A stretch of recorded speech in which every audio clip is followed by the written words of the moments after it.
जय Shri Jagannath Ruby food creator को आपण मानक स्वागत। तो छुई रे आपण माने बहुत सारा रेसिपी बनैथिबे। तो आज रे गोटे बहुत बढ़िया रेसिपी बनाऊँगी। आपण माने वीडियो फास्ट तार लास्ट पर्यंत निश्चिंत देखिए।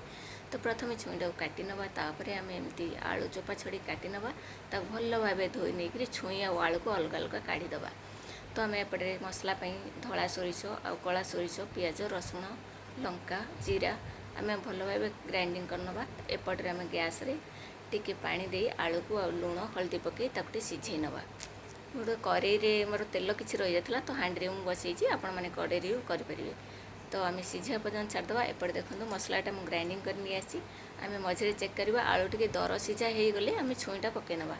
एबे आमर आलूटा दर सिझा हो गला आम छुईटा पकईदे सांगे सांगे कवर करदे कहीं छुईटा आम राया अंश पलि आसू। तापर आम जो मसलाटा बाटी नहीं से मसलाटा आम कंचा मसलाटा देदेवा। आर कंचा मसला टेस्ट आउ गोटे अलग प्रकार आसे, बहुत बढ़िया लगे। आप भाव बनातु। तो मसलाटा आम गोलैकिना एमती कभर करनवा। आम आगरू तो हलदी लुण पकई तो ये देखा छुईटा सिझिला कि ना। छुई आलू भल भाव सिझी देखु।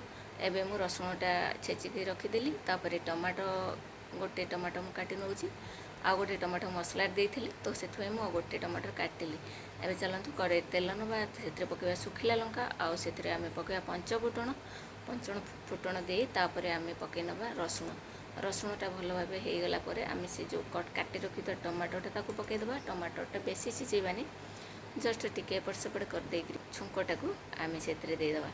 तापर तरकारीटा आम रेडी होगा। देखूँ यही भाव आपण मैंने बनातु, देखिए बहुत टेस्टी लगे। मो बो एमती बनाए मत बहुत भल लगे। यहाँ आपण मैंने तो कषि कषि तरकारी कर भाव बनातु, देखिए केमती लगिला। तो निश्चिंत कमेंट करेंगे। रही जय श्री जगन्नाथ। पुणी आउ गोटे नुआ वीडियो।